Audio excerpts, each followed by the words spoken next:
No siabo Ghana this year. Yama munyina jubie mama kwa basumdwe fie peace. 104.3 and wasugusu awuti braso. Sense ma yensa toso na semofo waje bre. Waso ne so na nwumre nso yade beso mo sekasebo. Sembese twan ho neat 100.9 okay 101.7. Shape house enkran abeka junction yeso modi afri. Ukopiemu ewa santemante mu ayenuanom. Okura kasebo mu na Hello FM 101.5. Radio stations ni Dawson Ghana na monone. Woni na ebo makasebo yi ebi edu abobo ano. Social media platforms ahodo ni nyina so despite media de no. Kasebo no enye na ewo so. Ensema anwumire de babeso mu se kasebo ni akyemu mienu. Emono chia oni enka nsuo da. Eni nsem bi otodwa na watwum de tie. Eno so yesi ni koso a ye ka aka ye ho. Anwumire nsem betodwa ni bi eni sei. Emfifi mantam ne soafo e de ato wana waje wontiti ye wie na obekọ mo atin so akyerɛkyerɛfo sei. Baabi e be posto omudi ato bi omonje penie omokonko kyerɛ ade Ghana yiye yo ene ne nkan konti. Afutu akọ e de ma Ghana mabunu se social media na basen atenase. Na yenyu social media no na emfa so mbre yen. Enu mo be boa chen se social media no. E da ya baabi a ye di twa mpanifo adapai. Baabi ani anwaso be kwa MTTD commander. Ede kokobo ama ahyenkafo. Se wonti wo baabi a se hyentuade abo ya pegyam. Na wo yo hyenkani na oma wani etre wani nton ekwaji sika yentwa nto ho se na ye kyewa wanya abayama ne. Wo ni nsem bia ebetodwa anwumire nu siaka sebo yi emu. Na ensem bia etodwa na wotwumire ditie ne bi ene se. Na wotwum Ghana mampanyin owura John Dramani Mahama Boapro e wo Sagleme housing facility ho wotema. Na dwumadi ekoso ho no wo se ne wohunu no nani age papa. Ghana mampanya be de eche na wotwum so kasa de tumpanifo nim se eto ni tua ne gie no. Yemfa hyehye pongu apono so a Ghana fo befiri wo yam na watua onkonko bre ho. Franka tufo de ma wo so no amanyokwan pipi Dr. Alhaji Mahmoud Bawumia na wotwum. Ani mpanifo bi hye ya wodwendwe no kwampo befa so a Ghana ebetumpo afira dumu akwakopiemu e wadumu.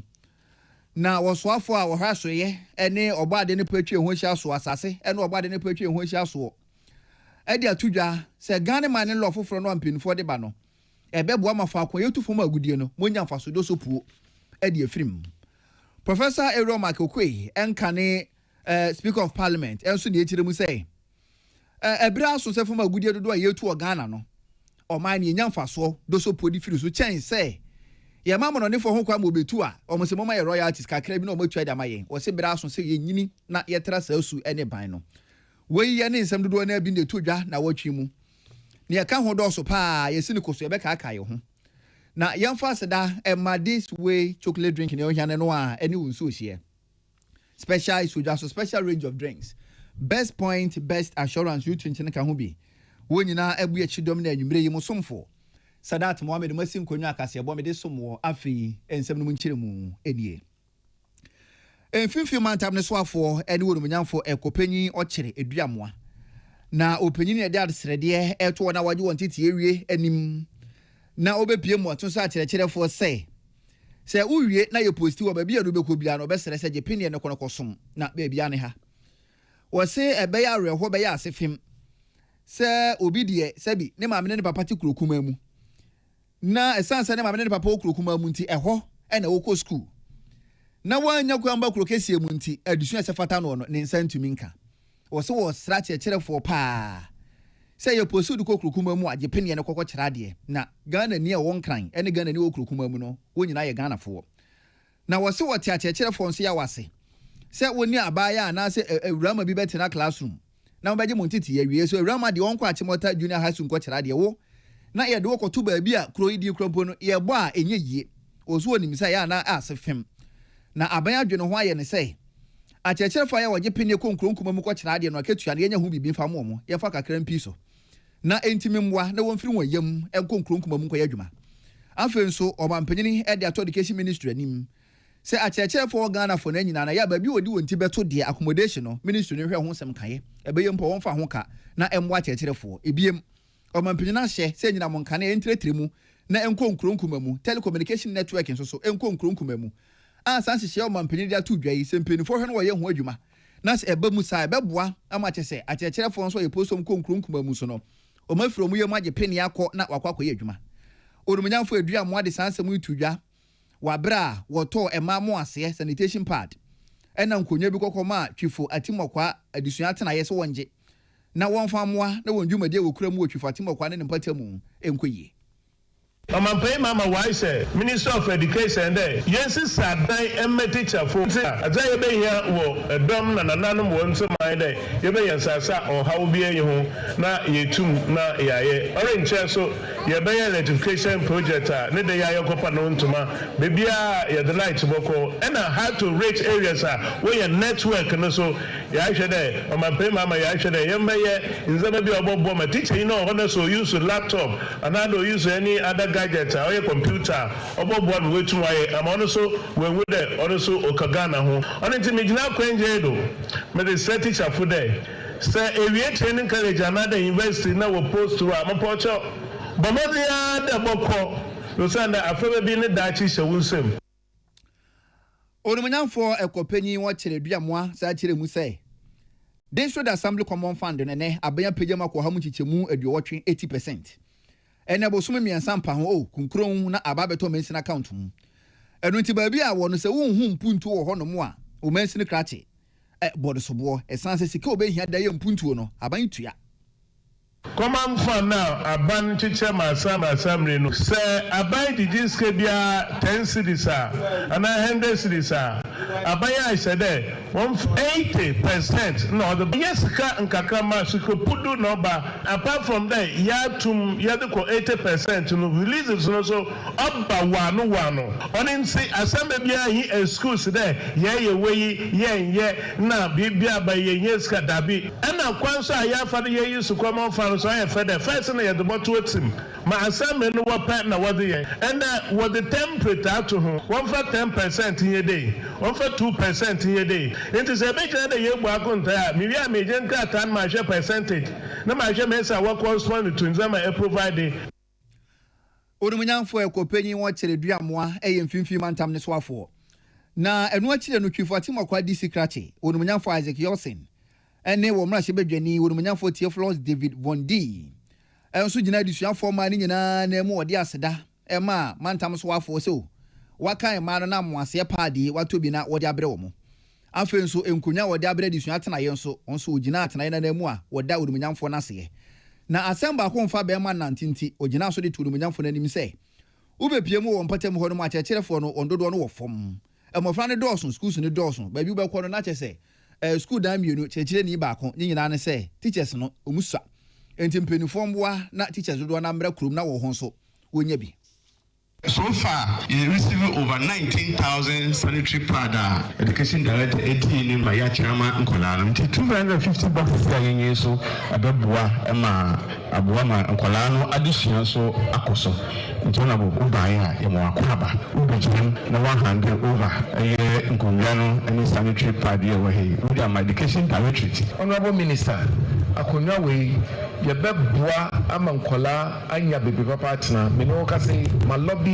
Get fund ama omaya allocation of thousands of chairs any tables enche ye besan so dia beka ho sisia adeba ko a ade ya bo ho mpa ye bo ho modin a teacher for mostly no ye ne ha no essence predominantly it a rural area no a teacher for no asetena no embese betena na achira kolana de ti wa be minister region wa wodia Orumunyamfo Isaac Yosin woye twifo atimokwa DC krache Listo wala bwaje da Costa Wasaman FM na manipo enie. Dr. Benjamin Wachire Ankra woye chechirefo University of Ghana Business School. Na chechirefo yi na de afutuo ma Ghana mabunu. Se emfa huni program bi a woye o university obesre. Se ensanu dwuma ntete no. Kwan ye fa so ne di dwa. Kwan ye fa so na ye ton niema e ma ne to nipa akoma so na oto no. Obesre se university edusuafo wonsu afanka ho. Osibire bi atwa mu ne ye ka so pese me di dwa but me niska me de ka ko han store dan o se sabre na twam ene social media development obetima ko tu niema ba bi pese ko tu di free bia no ba fa begu dem bo hu de social media so obenya atofo enti wo sere Ghana mabunu se won fa social media aba asetena ne so na won bo na wasetena mu nsem enti mintumpon o se a wonim se dodo na wo suapom wo je ntete na so asem no kre de o kana no pa bedu anwumire na wa ye free suapon ni pa dodo na ewie no enye obi a ne benya adwuma ye and then you will be answering about it.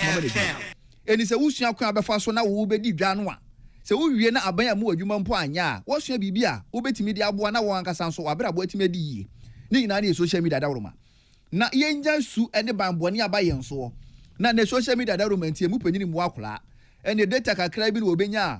Oh, you penny from Swa. Oh, China Pampu. Now, so basically, so power social media no so no. Enyasem ketwa. O si na no emfam faso embreying.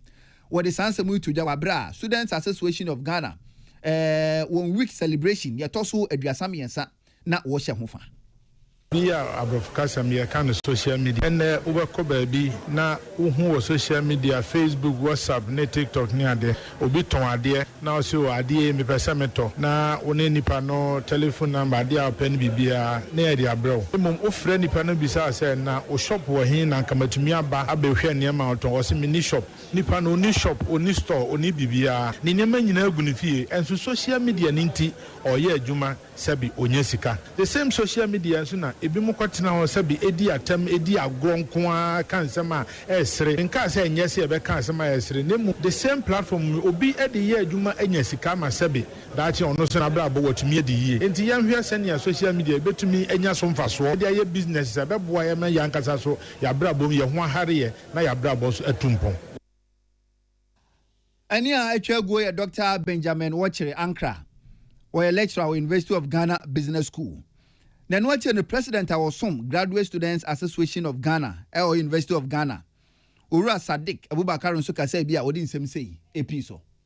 Futa member students of the for sure say o me na yan fa yan hwem o se kuku de man fa yi bato mu na yan kofo a o mo ebeboa ye ma yetimi etweni yadwen ama yatimi o ma se how e se bi adwuma e se benya adwen a bi adwuma na ha e bitma fa pete ne network e bitma de aye adwuma no nti ne be say ye ne say we na no e de basic school for ne betu be kaka ye ho na etimi yenya boapaye na yeso yesua bibi film na yetimi form e won bi say be say employ yan kofo because e hu say Ghana ha ye we e ya yaba technology aba nkaman pa be lu so madwuma the school for ye wo then yeso betimi aya but maybe you might risk if anybody to say be made money and yes and it's very big. Not say my program much about school for you say you have a lot to do. You have known to you but the baby school the baby amaya home. Ora Sadiq Abubakar President, Graduate Students Association of Ghana. Patricia Sefafisha Namani Boniye. Baby any anyaso MTTD commander, any DSP Daniel Aizeme Atembere. Na openini and the Kokoboma Shenkafo. Say and na mumfremum so I shantra de bo a driver for pejam obebisa na ompeni for GPLT for se de bi ye mpeja shantra de pum na no na commander de kokobọ ma shanka for say suban no omunyai na emwa wo ye o shankani na se wan hwe na futu e wan fa nya adwuma na wo de wani bo ho asafo hene wo kokoko na aso okokobu passengers afaso na se ye chewa obehu ne se mra wo kurum ha pa DSP say gina so de to passenger fo anim say e bia ba bia wona mo no unkonko sha police ni na waka akere no emom se wo si free car no mu a car number no odi etwa fato phone so pa dance fo mienu miense bi kan ko ne ko report to police station o medi akire driver ni kro no a wo agi a passenger fo si car ye engine tumu no o betwe waso wo de sanse mu itu ja wa bra wo ne mansini krache odumunya for Sebastian wo ben bo anan kokopie mu awo ba bia ni GPRTU taxi station de kasa kire ekoma ahyenkafo Lord fair no yen tumu enti ye so obi mu na se wow de ope tumu dia e do ko court street ye ni obi obeba abeg ajew nti sa na mpesa meka na passengers for so almost ensure say so obi se tua a e be bro Lord fair na mentua because Lord fair no yen tumu na obi for so na se wotua so a maya so nti e be chi nipa kro no enti me call round na me monitor situation no emre kwan mo me action Baby ni anyaso bekwai MTTD commander DSP Daniel Aizeme Atimbere. Na enu akire no odumanya for Sebastian wo ben mention krache. Wonso ka say bi wode kokobọ ne afutuo ma ahyenkafo ne say minya wa meye wone madam ho so nenam. Kokobọ na abai wonfanya adwuma no kina no obi hu amasem.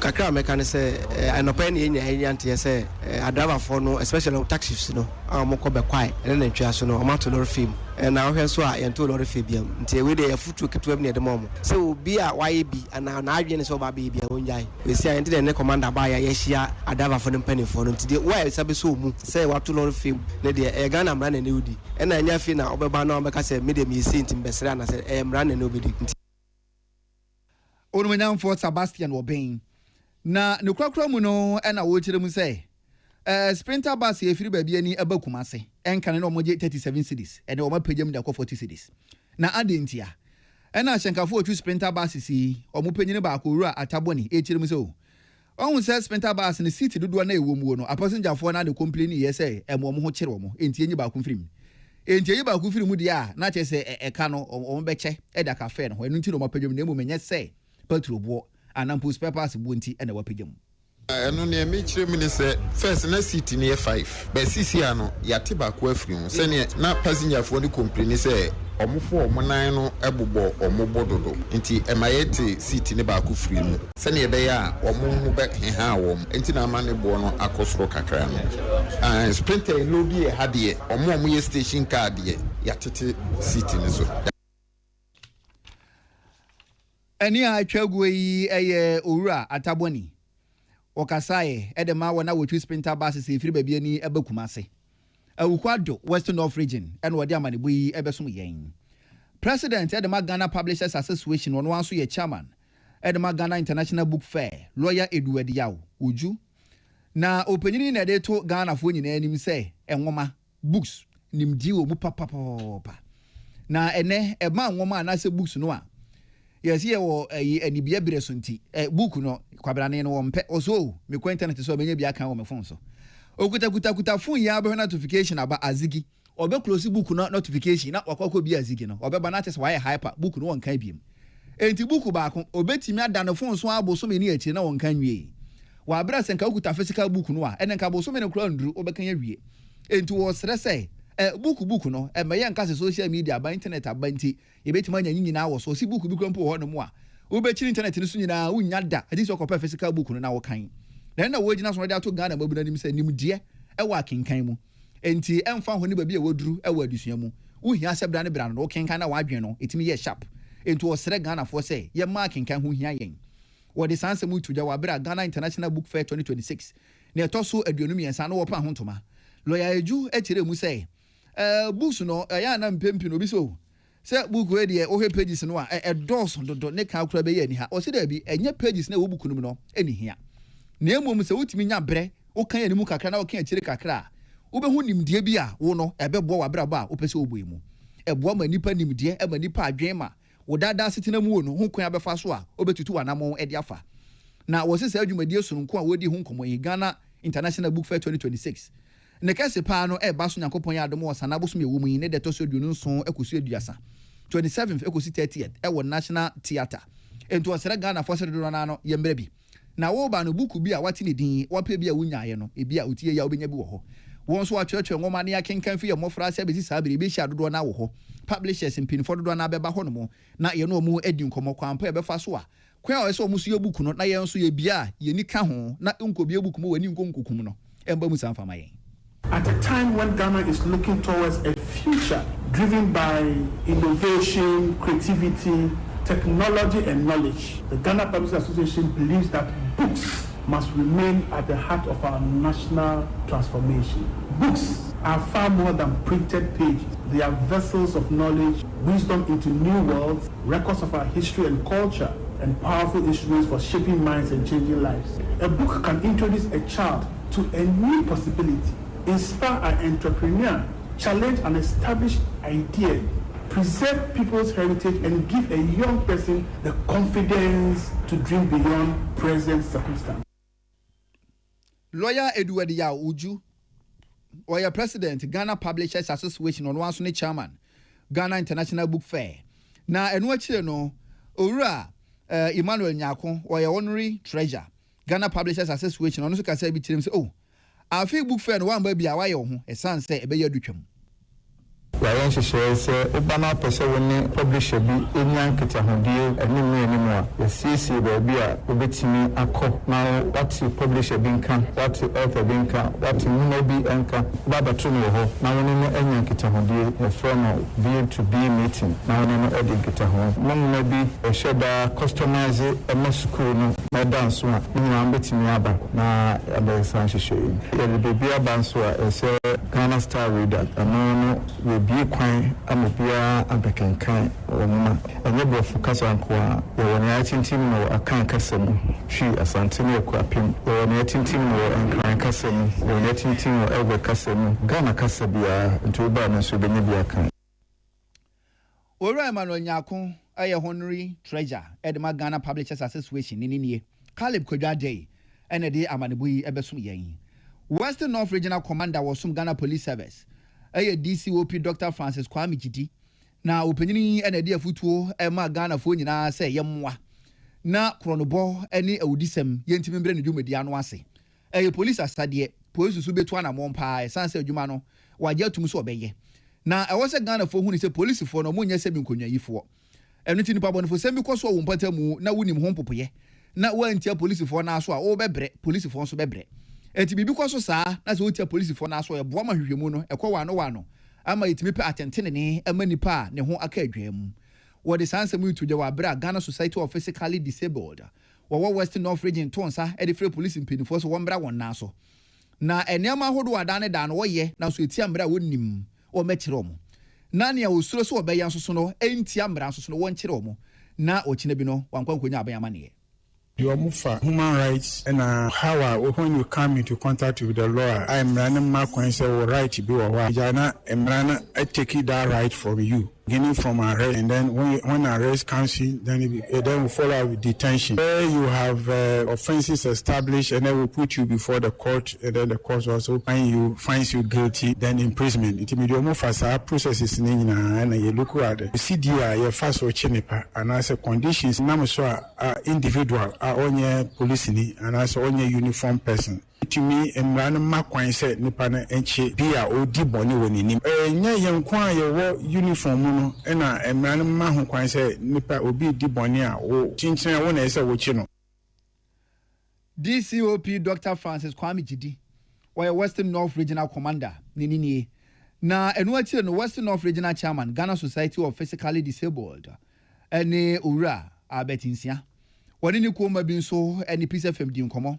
Na wosua ye no woni ye nche kasa no makasa ni se efa omompanyi di ho leadership ye chechiro mo kwan kra mpanimfo no mo betimi di ekuru ni mama ekuru na yere edin etumpon na ekuru mba kra wo mo so no kwan ba fa so a betimi adi ku nanim abra wo nkura position tie no na ebebo ne tofa chiro mo a se na be mo mpuntuo no ne o mudumadi o mudi nyina betimi akodi o mu wo mu panyi di mba fa so a one wukuma ebekasa ekwan aba fa so a obisisi ntokwasam ni wanti ebepie ku ni kwan aba fa so betimi pie pikokuru no ama kuna kuduru pepenso bia bia oban ne befa ne nyesa na so de kuduru ba bia ne so bebo amaku ma no ani ku ni nyina ere etimetum futu aro mo say to be a leader there de bia ayaka esinye nte abotre ene opepa ha wo so wunya say obedi ku nanim Ora Abetinsia wo etitina ni Western North Regional Chairman Emma Ghana Society of Physically Disabled woni ni ko ma bi ena woni Osmanfo Kwame Wusu Liberty FM se hwie oso twetwe nkomo na sanse modi tudwa yebegina Osmanfo ama ne boy so na ya home kasebo no so tawiye ba 20 na 74 Ghana this week ye bawrem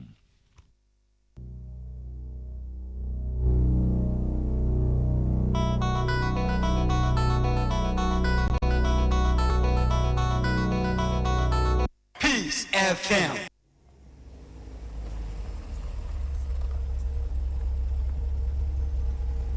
Driver, meet me and send him go no man so ana. Oh sister, there you scan me GHQR code no. Ana se fa me merchant ID no so. Oh, okay. Oh damn customer. Oh yeah, dear. But that's so rate me 5 star. Oh, what's fata? Oh me good service. Na fe mam re woni tua ho. Me ne agi movements ho pa. Online ni pragna drivers. Fe bia wona momo so beje no. Be ma wa fra ko wani mo leaderboard no so. Na ma watumi adi atade pi. For business registration certificate, co register or MTN office bia ebemum. Na pay momo merchant driver. Eni ya. O rights ni na wo pay no. For momo je first no. Enhihye kakra wo ho. Ufie betumi adani baby a upebia. E betumi adani stadium. Hey, what a strike! Ana fa kwa yebu TV, any computer game mo. Aha! Jenko atoda ebetimi adani classroom. Madam, me patcho menti ase. Yo, yes I'm for subio. Near walking na won't ase no. Nini na. Ebetimi adani office. Aha, orders no ahina ye ready.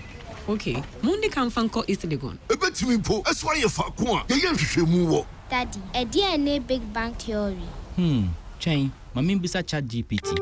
Ubetimi ama ufie adani baby a opese ayibia efise emfa ho ni ne opese oye wo ufie MTN fiber betimi aboa amwaye nya 500 Mbps unlimited internet ani bo no form a free 299 Ghana cedis echo for MTN fiber bra ufie ana wadwuma mu ede go my MTN app no so ana sabo *5057# but check fiber availability no so ana say number e won chen no na rese fiber broadband MTN. Peace FM. Tune it in, turn it up. Peace FM. And rip off the knob. 2074 nefa en yedrusu yi. Ensem bi eto dwa na wotwum de tie 20 na fa ho ka se yemfa besom. Na 20 na ne yemi booster bo nipa dua ebo apomden pa. Enunti ugbowura mu pharmacy bia pebi na nom na ebeboa wo yare ahodo nyina no ubedi so enkunim na watwe mu Ghana mampanyi wura John Dramani Mahama ebo apros ageleme housing facility awotema dwumadie koso ho nti okohwe mpempenso adwumadie na kwakoduru o mampanyi ka semne na wochim se ne wahu no na ni aso dwumadie no yakoso wano pa. Is a new vision that we have in terms of making Ghanaian homeowners in order that we can reduce the frustration Ghanaians face in terms of paying rentals of 2 years rent advance, 1 year rent advance. If we're able to provide more affordable and social housing and more Ghanaians own their own homes, then it will ease the pressure on the rental market so that people can get, those who cannot afford to buy homes can rent at least at better terms instead of the 2 years and 1 year rent advance that they are forced to put up. The law says you shouldn't pay more than 6 months.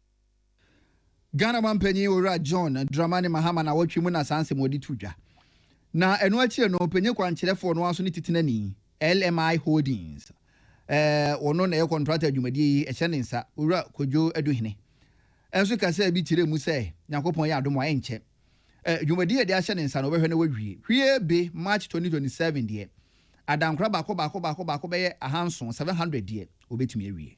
Mr. President, we assure you that by the end of March 2027, we will have 700 units ready. And I say to everyone, take me at my word. I'm saying this publicly. And if you want to buy the houses now, we are ready to sell. And then by the end of 2027, we'll have all of the 1,500 units ready.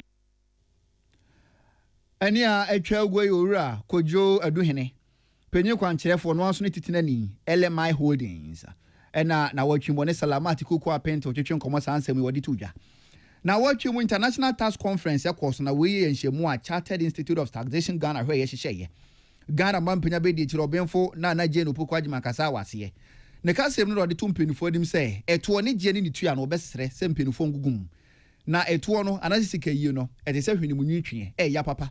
This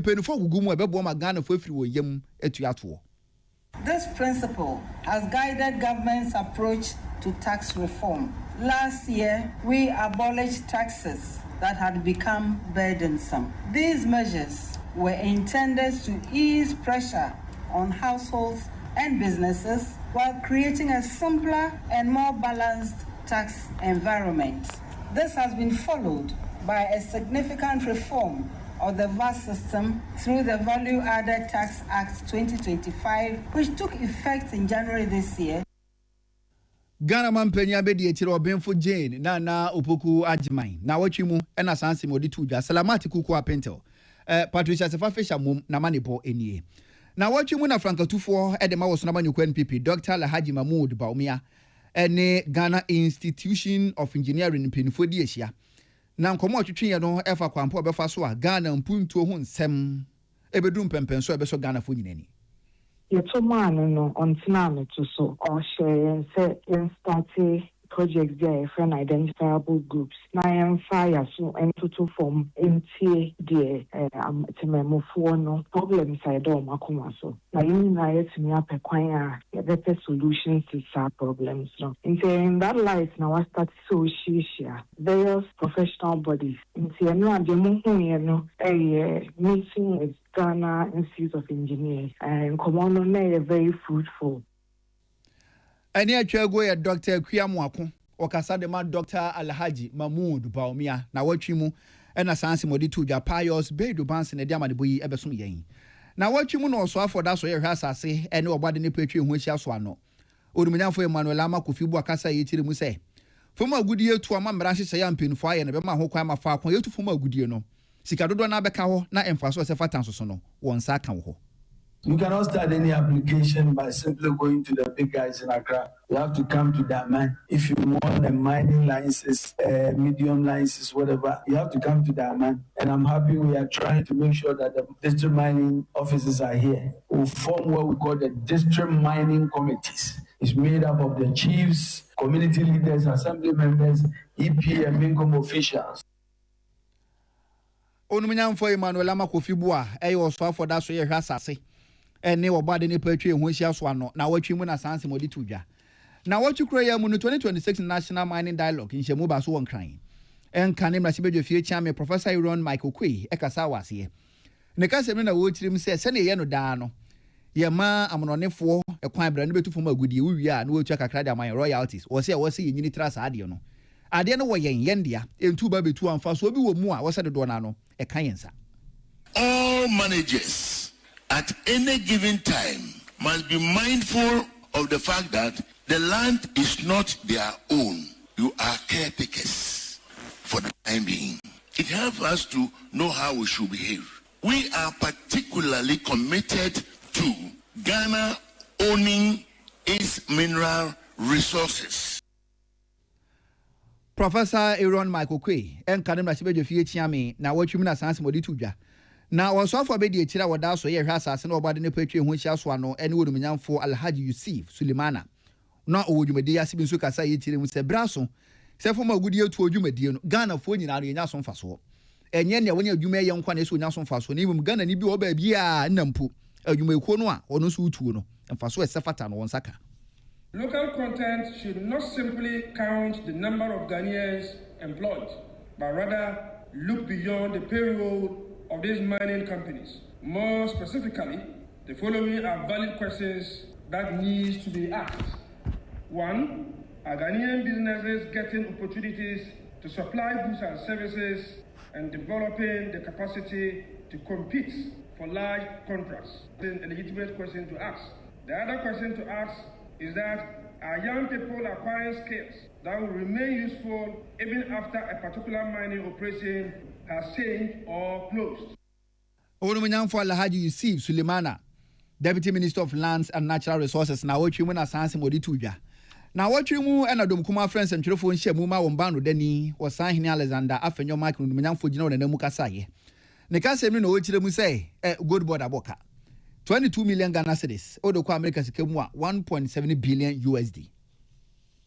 Wo Togo, wo Dija, wo Koboka, wo si buaka na wabono, wo di akotro wo bibuku. Na wo di awoto na esika na ba wo si wenya afaso. Nti wo di ayeka na ya na what be that? We be a company mienu. Company baako na yedi staff salary ato. Na company baako so na yedi sales akoto. Nti ya ba yesi o menya afaso. Na eka na wo boy and the cost of sales no way. Nti yesrem atembidie ne de ensheki. Ba ne kure wo mu se so far se obi akoye adwuma mpo baby.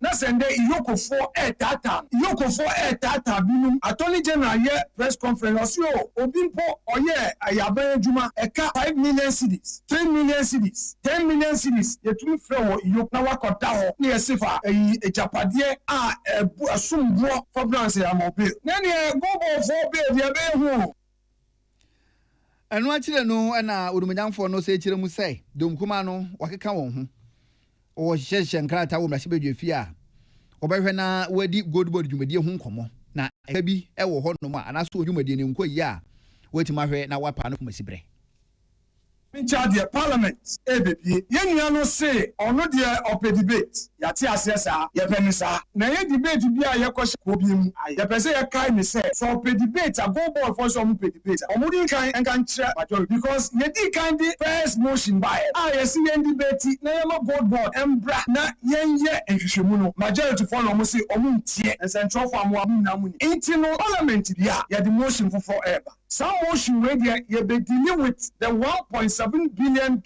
which is equivalent of 22 billion. Onumanyam for Osan Alexander Kwame Nafenyo Marken, Dom Kumabano Deni, na watch you know this answer with Tuja. Emmanuel Aquali, and the Diamond Buiba Sumaya, and I watch you cry a mono. Penny Quantilla for the Ghana good board no Ura, Sami Jimfi. Eko PMO, Ban Kunta Boju with dear Coswase, Government Accountability Series. Now, the Casimina Wotimu say. Ya wo man ya wose ye kekere na amanyoko eni bi nyina so na ba beto wo man no enu ntini se yan fo man no anye yakoma so ade na ye sore ye se amanyosam ye be ya ye be se wo man no wo se nsem wadon kuma ne ka nyina no opese ogu good board hu fi egu good board ani ma se kwa esan se enye no kura da se good board didwa aboka e wo kwan bia so. We embrace and welcome constructive criticism. When Kojo Opon-Kroma, for example, criticizes Good Board, I may disagree with him and say that he's not being factual, but it's not personal because he's making an intellectual argument. Okay, if somebody like Abna Sario say criticizes Good Board, you can see that he doesn't have the information. It's not personal. She doesn't have the information. You understand? If Anta criticizes Good Board, all of them have criticized us in the past. We've not done a press conference. It is their entitlement. They are entitled to the opinion. And what you know, the Manyan for some agency was like I said, BM Nawachir say. And some more the Manyan for Alexander Fenyo Mark in the car, you know, so good board a bocano. A cameo question who do radasem, a yen somewhat.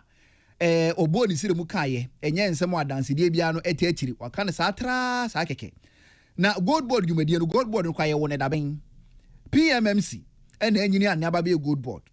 And he said, PMMC, you may dear Nasa Kaba, ubeti machim so. Ebrana PMMC wo hono no e ka sei na ba beto ho na ne good board aba beto aso adane entie ne wo ka ade batan ho obegiatum na emom se good board wo no ye wo ne ncheye na oba be di dwana ne books bi bia che se wo mbo ka na obe pere we ato no so de wo se da bi ogitum enye yie. And I've now sought refuge in the recently published IMF report, Ghana's Standard Credit Facility, in which the IMF reported that the Bank of Ghana recorded a loss of $1.7 billion under its domestic gold purchase program in 2025. Their position has now conveniently changed from the old false narrative that the gold board made losses to the new false narrative, which is that the gold board is responsible for losses incurred by the Bank of Ghana under the domestic gold purchase program. Ora Sami Jemfi, penye kwanchire for the Ghana gold board no na watwi mu na sansemu yi wode etuja. Na enu akire ne dem kuma bo ne dani Alexander Kwame Nafenyo Mark Nunyamfo ba bepie mu ade achi ebedwumadi ekoso OKFM so. Wone Kwame Nkrumah kese twetwe nkomo na wo tire mu sei ensem a wokan ye no Nunyamfo Sami Jemfi atwa na da pa wodi na tem. Na atem wodi no no as opese wo twe Ghana fo adwen firi so se good board aboka. There are diversionary tactics, all manner of tricks in the system. We are politicians. You should expect all these things. In some, dear Obi Bekebi, dear Obi kind family, no, a part of the game. Now, Kwame won't be someone say, Adena, Samoa IMF report, no, are buying Crawford communicators, no, they are not interested in dealing with the issue, no. Bambono, Omatiesim say, attempt the day. Let's not spend our time to dignify, Mintie, and Timpo, Diamati, any IMF report. Let's deal with it. You say Parliament, Yedi Agro, Yakasem, Yewi, Nyamia Dumendra, Yafali emotion, Ewo Chamber.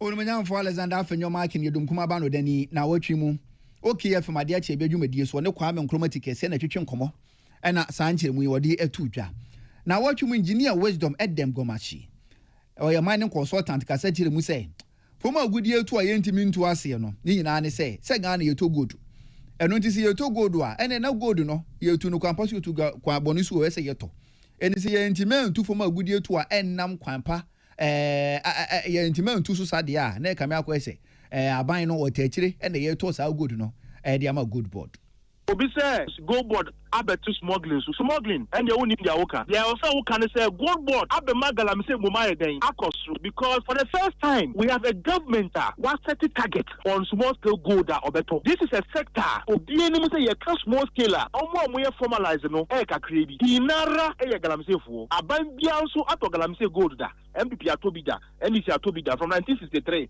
omo nyina ato galamse gold da ade abaye hu sisi and a gold board and they say gold aban any target was aban a target they can't even give you half of that target. Engineer Wisdom Edem Gomashi or a mining consultant na wachimu na sansemu odi etuja oman penyin futufuo ban national anti-corruption program ho a ene Professor Francis Doju na wabo piak mpenifo abaso pa say waboa ama be yem finhye dunu mu atwemu 15 years atwemu ne die sika free fango efomu ba no ya yusu no kwampa so. PIAC has consistently challenged all stakeholders, including government, to improve transparency, strengthen compliance with the Petroleum Revenue Management Act, and ensure that petroleum revenues translate into tangible improvements in the lives of our people. This is the hallmark of a mature democracy. Given the centrality of accountability to our own work on anti-corruption, I am particularly enamored by the accountability responsibility that PIAC promotes. Ora, Professor Francis Dodu, or presidential advisor, National Anti-Corruption Program, and Nini Echegwe, and no chair no titinani finance committee, a woman Sibejefi, Udminan for Isaac Adungo, and so ADB so. Now what you move and William Gentu, Eddie Saman Bui Ebesum Yang. The Institute for Energy Security, Penny for na Ochimu Ekasai. Na Senior Research and Policy Analyst, Eddie Mayukui and Ura Smith, Buahi. Wojere Musa Obesiro, say Ghana, ye mfidie ne ye homa na eboye nyina mukania fom no se nyina no aye olua ye nhwe ne yensesa no yempesi kansesa. Na se wo hono mo na nkane afon o ye mfidie o ye nkane afon ye homa o se hadwen. From the power value chain, also on the generation side first, and also on the transmission side. And no, and I can want some in terms of energy security. No, so trend no is not the best. You can we now we are. Yeah, can we now? And say the level of challenges are a work power value chain. Say upgrading your equipment and the equipment are obsolete.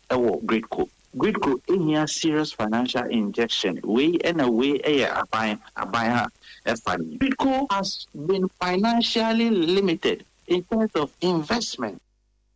Ora Smith Buahin, where a senior research and policy analyst, was from the Institute for Energy Security. Now what you mean as answer Modituja.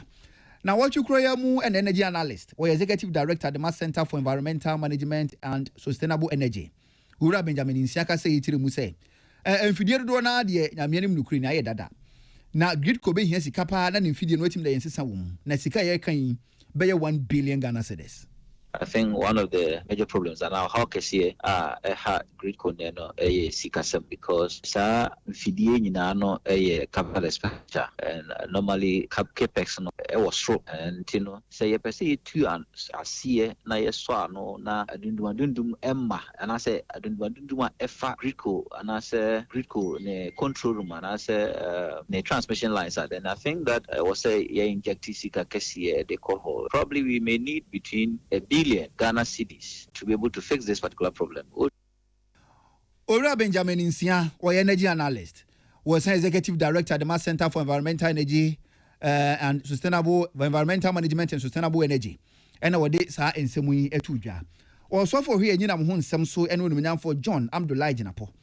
Neka semina wo chirim se nan san na no ya woda esum ka bisi yeduru ade hye won kan ene Ghana be yedodo na no efiri ba bi efiri won se nan san mu ho no akosombo eja kokoto ye plant ba ku ma control center ho no nya ehye fenfram omugu so omuye nsiesie wo sa control center ho munwie na emu mafidi ekofa ba esembe yi embe ye nsia na mu maye no wono ena na no ya wodo kwaje ne ho a ema yesum eba ye. When we had a major incident at Kosovo, after meeting the engineers, we had two options. Either to shut the plant down and build flow center in its entirety, which meant that the plant would have been off for 6 months, or put in this temporal structure or temporal mechanism and restore the power albeit knowing that it will be a bit fragile. As minister, I had a decision to make, and I decided that we should go by a temporal measure whilst we put in place a permanent solution. Onumanyan for John Abdullah Jinapo, Eya Honede Swafo, na watchimu, and what this answer we to Pius Beidu Bansin, and the Diamadi Ebesum Yang. Na watchimu na emranim for Wucha, Ediaji Bernard and Jubusia, Conchama Wuntumi, or Quarto, now Quarto, who in Uncle Huni so bepe bill, Edamacha Wuntumi, now if you praising Yakofi, Yan or Quarter was Yamba. Now Okoya, Quarto Antanasi, adding Yesu, a better answer this October, Bosumeda, Etosu Dunum. Na no na namsoma private legal practitioner lawyer Kwame Adofo na wochimu ene na ya okasi twetwe nkomo na wochirim so se emranim fo kura ko ma hu migiemu anka asem bi se no yebetimanya judge foforo na anka watena so court judge esijina ye na ya appeal court of appeal na se ope stay na se o injunction na say wo interlocutory application be say bail pending appeal na Syria ne say so go back to high court judge no say say bail no or apply e be see vacation time the vacation time no anka ma me no nya vacation judge dia anka be call vacation judge we dey Mamia uboni din fiemni onu sa ye vacation judge eti na ese kono ho na osigina ye ewo sa bail ya wontumi pay lawyer Kwame Adofo ye private legal practitioner na watchim woni na ya okesi de card na twetwe nkoma asansem yi wo de etudwa na watchi kura ya mu onu ni tefam Ghana munti adwumadi ekoso anopa bia no ka kire Kofi Baduti na adwam ene lawyer Kwame Adofo sa twetwe nkomo ena law kire mu say na say nipa bi declare akwakoto court apono so hwe animu say cases bi aye ni say lawyer for ni mradim for kwajo ma home na say case ni de hu hia enti ahwe ye ntena so no omo say say gina esie na chief justice esie no enti amra enti nka court hwe na wo nka bi na no na lawyer Kwame Adofo kire mu say hwe nipa ku ayate say sa asem no mo hwe ne ka no so no chief justice o twaka wo na asem ne fa ho na wa nso opa onipa so mo metena so nka na kamia akwa is a conflict of interest bi yakoso. Mind you, the chief justice himself has been sued, and where the chief justice has been sued, I don't know. He can't be a judge own court. The chief justice himself is setting the panel that concerns him because he is the first defender, and he has to select the panel that concerns him to hear his own case. I don't know, but unfortunately, that's what the constitution. He has to set it up. But he's the partner. He's going to set it up. The guess is as good as mine. It's an imperfect system. But the honor justice of the Court of Appeal, Otieno, Achidonga, when was the one year man warrant? Do our issue be directed to the chief justice? When was Sumapo?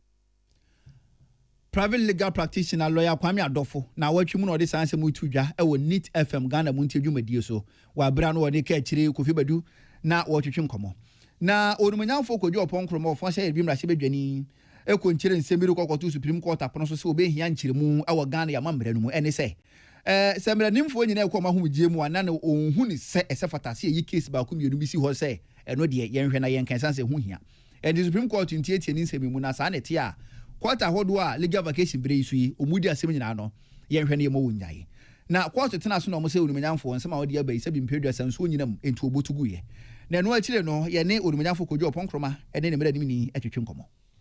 The court has dismissed our injunction application, but in the ruling some very interesting pronouncements have been made. For the first time, the courts have admitted that some cases have been treated differently.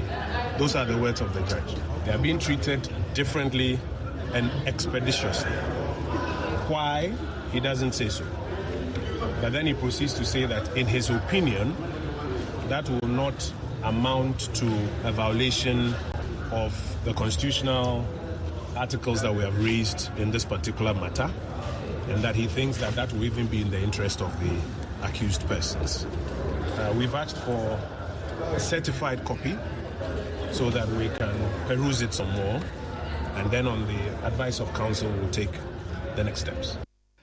Ofuanse eribimra shebedwani onumanyamfo kojo oponkroma na watwimu na sanse modi etudwa jine ekọ sampa 80 kilometers contractor was so we so adwuma den enam so ma na watwimu akwan ni akwantempon so afokọ hwempempen so a contractor ne dwumadi akwakoduru onumanyamfo governance Kwame Agboja ejina so di tudwa se aban bi push dwumadi odi aba no obefa sanse hye no so a enkosi se aban ne dwumadi beba wiye de akwan dodo na e wo Ghana enye no yɛbɛhu sɛ yɛayɛ nsiesie paa ɛwɔ so. This is the fruit of an improving economy. Of course, government is not going to be able to improve the economy and share the money to us. What you need to do is to use the money for this. So, as for Big Push, it's a fruit of an improving economy under President Mahama and the ministry led by Honorable Ato Forson. And we are all happy, and every region is getting their fair share of the first phase of the Big Push. We used this road some time ago. Truth be told, it was pathetic. It to make sure that the farmers, the cashew farmers on this corridor would have better prices, be able to evacuate their cashew to the farm, sell, bring the money and develop their children's school fees, build houses, and many things. Onumunyan for governments Kwame Agbeja eya kwan ni akwantempon so afo na watwi mu na sanse modi tudwa na watwi mu na apomuden so afo onumunyan for Kwame Minta kan do ka say di tudwa say si apomuden ho nsem betima koyi a ene na ebira so se yedane ye ho kakra na amononefo ade bia na de ye ho eto won nduro so gise won ebire ye nduro ansana yetima hwe apomuden ho nsem kan no yedane ye ni na dodo na ade etimi nya efiri ye mayimu. Our commitment to free primary health care seeks to strengthen prevention, early detection, and timely access to essential services, while the Ghana Medical Trust Fund Mahama Cares is expanding support for the treatment of specified chronic and non-communicable diseases. We cannot build a resilient health system whilst remaining permanently dependent on long and fragile external supply chains. Onumunyan for Kwame Minta Kando ya pomuden so afo mra sebedwani de edema de hye wodwabo so ena odi sansem yi etuja.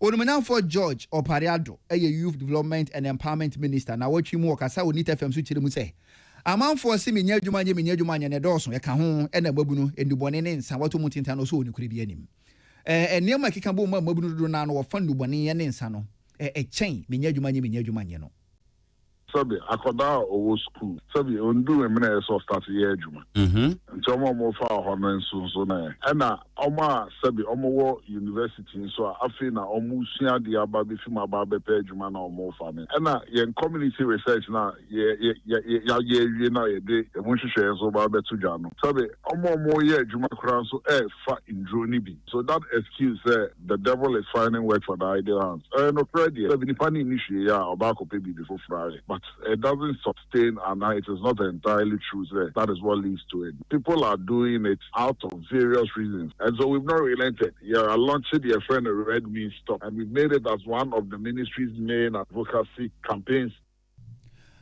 Orumenyan for George Oparado, or your minister, youth development and empowerment. Now what you move and our distance to your need FM Jumadi so abra na kachire kofi bedu na otedwam. Ghana Workers Union share Traders Union Congress ase na watch mu chiro krata di bi koma Bank of Ghana di bi koma Finance Ministry wo chire mu se won sika be 350 million Ghana cedis when adwuma fo be 19,000 won dia no akwakoka sika kura bia hudu bi mu ento be sere sempin fo embo mo na won sanka won sika chochoro fo de ma Ghana Mine Workers Owura Abdul Mumin Gbana okasai funds are yet in the tune of over 350 million Ghana cedis. Na ye brew fear. And yes, sorry, wakana yene governor. Estimating como efforts as Casano. The Yakana say since 2019, financial sector cleanup no by Person in ya one city. Yene head of banking supervision koye meeting 2021. 2025 December. Yene Bank of Ghana share ye meeting view. Na empire bonus every meeting no muno. Yebehu and the Montobia anka. A better say Bank of Ghana aya kadu say omobeshe na yen settlement ekasasika. Owura Abdul Mumin Gbana or chochoro for the Ghana Mine Workers Union kono na watwi mu na na ma no to for twetwe nkoma asanse modi etuja. Na watwi mu na penyina okasa de ma Ghana Education Service Owura Daniel Fenyi chirim se na mo mfrebam se Ghana Education Service anampu Ministry of Education o ma hwema Free Senior High School nagu eno so ebe eno so firi he no kura bi anim ye dwuma ne se ye je policy no na yɛkɔ abɔnten yɛkɔ implement na yɛfa teachers ho na yɛde amom na yɛfa awofo ho na yɛfa student ho na yɛfa non-teaching staff ho na yɛn nyinaa yɛde amom sɛ wote de biara sɛ Ghana Education Service a cancel policy already you should know said that statement no ɛnyɛ nokware because that power to cancel a policy no kora any Ghana Education Service for na yɛn some stories circulating around say Ghana Education Service cancel free SHS no na fi force awofo no say na fi the one tu asika bi na nasefo nyina mpacho ni nyina nya no kware Ora Daniel Fenyi wakasa de Ghana Education Service na watwi mu na wode sa enchiremu yi ema yen na property economist was sign a futufu Hostel Owners Association Dr. Kenneth Apia Donko Shiamain. Ekasa yechiremu say enye se o maso na edin o money rent control penny for ye twema mentwe dabi na eba hostel wombo no a ekame akwese kwan a omuhu ni say rent control pese wo fa so na wo no kasa no enye kwan pomo nyo so eno nti na ye hu ni say eye pinidi sa no. You believe it, based on the readings of Emrana, setting up rent control department, and even the rent commissioner's office, the current acting rent commissioner, any Emrani, and it is based on manifestation of Emrana. Hi, Emrana, that is the Rent Act, any rent control act. Hostels are not under rent control department, jurisdiction. And if offer BB to say Rent Act, okay, in section 1, just say, apply to all premises. But Dr. Kenneth Apia Donko Shiamain was a property economist, was signing a advisor, Hostel Owners Association, now watching one maybe a macquaff and a kitchen commerce and chilling with the National Identification Authority in paying for the 24-hour prestige center di ewo enkran. As our prestige center di ayano po ewo anaju. Uhia Ghana card foforo. Wo de anu hia nsiesie kakra wum. Anampo ayera opese ye foforo de mawa ene oba ho no mu a Gawuta Ghana ma brekunam ye di ne hyew ugina ho ne ayama na wo sen. Ne sanse ho no ye prestige center ti obetwe sika kakra o kirim. Because me quite median so much in city. And instant na me dina na me ji. Nti me say abasi am me okay. Ghana card, I don't think personally I don't think it needs to be charged. You are not supposed to be charged in the first, just like voters ID that they are not supposed to be charged. So if they are coming up with something like prestige, normal one, the charges should at least go down. Price is not the boy at least 150 be 200 is marginable, but prices are not some with the idea. I know they are buying now only be from my Nigeria benja Ghana card as a Utieska. We are Ghanaian. Maybe who are foreigners and come over.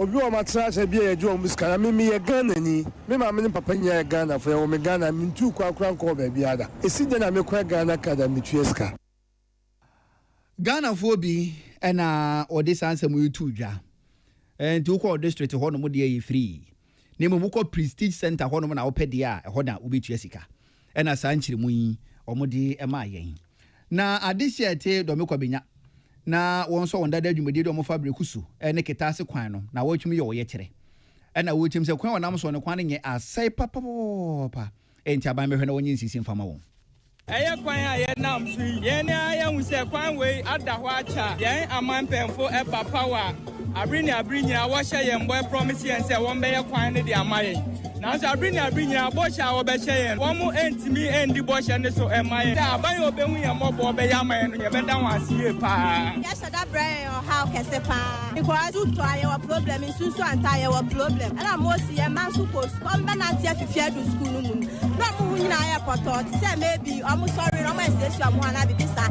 e kwan ne de higher ya so aban so be ya amaye wo yes wo be ya che what did they go so no what call yes and ya brand ya bokoja yes ya pa won che won wo me ya mayeka abane me ya mayeka asa ya wa ya mayen na yehu kwan ayen se be fa so na ya tomato abande be se wa ya mayen tem cause wo cast go be ya che anu tin e go to demonstration in there lord kwan one council ya na e ma lord kra na e yo how e problem and lord fe no se e ko ha e se balu mayen na yes ya to ye na enu akire no Okada riders a wonda da dwumodie de form kwan ede o mofa kwan yi sonso ebi ne yankasai ene we ye nsem etu odwa na wotwen mu wana wonda da dwumodie de o mofa do me kwa benya brekisu ene yi ketase kwan no na odi sansem etu odwa ebegyina we so na kasebo no ye de esi yemfa asedama 2074 20 na se nipadua no hiedro wodidi a wono mu yinko ade wotwu mutan yare no ebeba enu nte ya na wo paduro bi na wodi abo chidom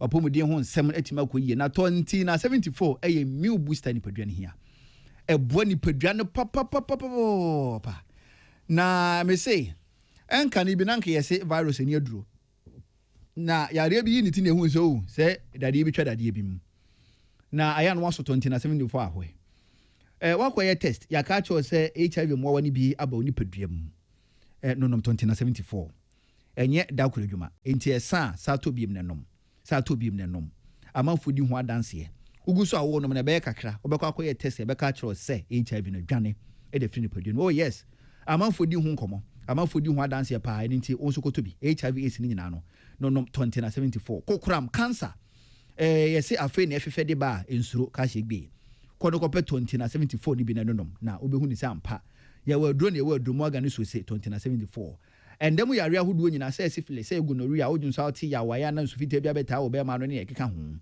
20 na 74 bitimi ne pa ye mukro osa no yi nipa dubi asi ho no mu be ye nso kwonwotwe de ene osa obi a wo bi wokurum ha kopɛ 20 na 74 na nonom na obehu ni se beboa wo hepatitis B and C ekum nipa pa wonya 20 na 74 no nomo a eno so ebeboa papa obi wo hono ma wo so oni atenka wokete so obi wo hono ma bosome so asabi ne wo hunu no edoso chen ne anke wo se eba edefa ni nyina no eye wo hawo wonya 20 na 74 no nomo ebeboa wo o de bosome bia je so kopɛ mogya duro bi no mogya de bia na ekofom de bia na ekofom ti wontimi nya kese pe 20 na 74 na eno no na ebeboa ya ria wonim ene ne wonim nyina no 20 na 74 da romanti obede wo ho e de afiri ho amanfo a wanum bie no odi ho nkomo obi wo no wotayi nso madwuma pa enti no ne modre ene se bi ne ho kura beda no ho a woya enkoda pe 20 na 74 wonum bie no pa sa wa na fa kakra gum na e fatare so sa ma ho na nsampe obehu ni se no na ekoyi yes ya 20 na 74 timi ye no se wonya bia ani kro gin se nsuo se ne ye be che osefa no na wafa ne saa na be se engozi se to ba akọ besa ne de wo obedi ho adanse ye fe ni 20 na 74 se udu pharmacy ho na ni din no ebe ye bibiri de amawa twaniti a se wo peti 74 na ye nche o se ne ye fa no na behu ni sa ampa se enuro ewo man mu ene kwa se yare je wo 3 points bi mu abira 20 na 74 wo ho ubawura mo pharmacy herbal shop chemical shop over the counter shops Ghana for na nyina T74 nyena ne dodo mu afre 0246 073498 0246 073498 and I say 0241 129 575 0241 129 575 na ne dodo mu a won sabeka memfa aseda ema Patricia Sefa Fisher ena Clinton akwasi mu akon ena Caleb wonya no bebo machidom Peter Nisan ena pepra wonso wo akiri ho no mu social media ho hwe na watoto niema mosomfo Sadat Mohammed ni Hammond opoku yeboa oye TESCON president ewo KNUST opon keja oye vice president KNUST TESCON ko da nwumere e chamva pa ina ntie se mutie Peace FM oskum ho den enu ntie nwumere ye ntia sonko enko efam Hamza Usman oye electoral commissioner ema TESCON ko no ewo KNUST so apon mo nso so nwumere entia enko enfama ka se bonus se no ekwemu atene na Saturday young boy better na weekend party mix what they assume mo enitie